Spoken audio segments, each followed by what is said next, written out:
দ্বিতীয় দফার ভোটের আগে চরম অব্যবস্থা আর চূড়ান্ত উদ্বেগের মুখে কোচবিহারের ভোট কর্মীরা।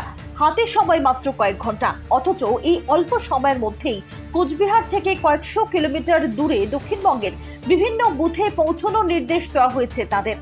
সরকারি কোনো যাতায়াত ব্যবস্থা ছাড়াই এই নির্দেশ আসায় ক্ষোভে ফেটে পড়েছেন ভোট কর্মীরা। জানা গিয়েছে, কোচবিহারের প্রায় ৩৭৮ জন ভোটকর্মীর একটি দলকে নির্বাচনের ডিউটির জন্য দক্ষিণবঙ্গের বিভিন্ন এলাকায় পাঠানো হচ্ছে।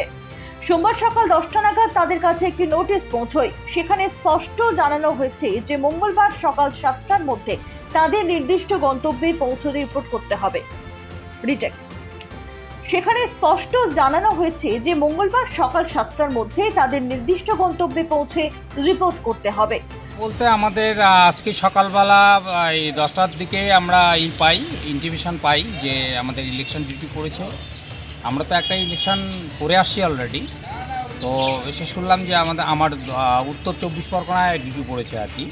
সেক্ষেত্রে ডিপার্টমেন্ট আমাদের ইনটিমেশন দেয় এবং আমরা অ্যাপয়েন্টমেন্টও পেয়ে যাই, কিন্তু আমরা এখন পর্যন্ত আমরা কীভাবে যাব তার কোনো সুবন্দোবস্ত হয়নি।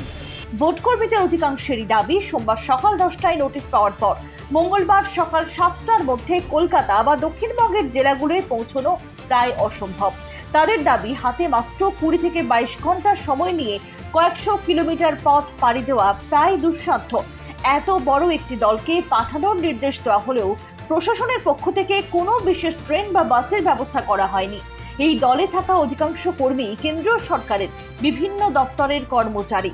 তাদের অভিযোগ, কোনো পরিকল্পনা ছাড়াই হঠাৎ করে এই নির্দেশ তাদের উপর চাপিয়ে দেওয়া হয়েছে। এবং আমরা কি করে নির্দিষ্ট টাইমের মধ্যে ওখানে পৌঁছবো সেটা আমরা এটা নিয়ে আমরা খুব চিন্তিত।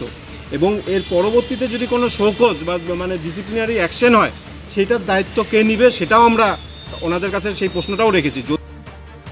যাতায়াতের ব্যবস্থা এবং সময়ের দাবি জানিয়ে সোমবারই কোচবিহারের জেলা শাসকের দপ্তরে হাজির হন কয়েকশো কর্মী। তাদের দাবি, প্রশাসন যদি দ্রুত কোনো বিশেষ পরিবহনের ব্যবস্থা না করে তবে সঠিক সময়ে গন্তব্যে পৌঁছানো সম্ভব নয়। এর ফলে ভোটের কাজেও বড়সড় বিঘ্ন ঘটতে পারে বলে তারা আশঙ্কা প্রকাশ করেছেন। তবে জেলা প্রশাসনের পক্ষ থেকে এই প্রতিবেদন লেখা পর্যন্ত কোনো নিশ্চিত পদক্ষেপের কথা জানানো হয়নি। ফলে পাহাড়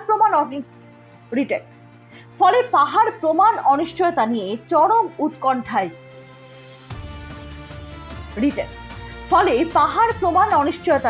চরম উৎকণ্ঠায় দিন কাটছে ভোট কর্মীদের।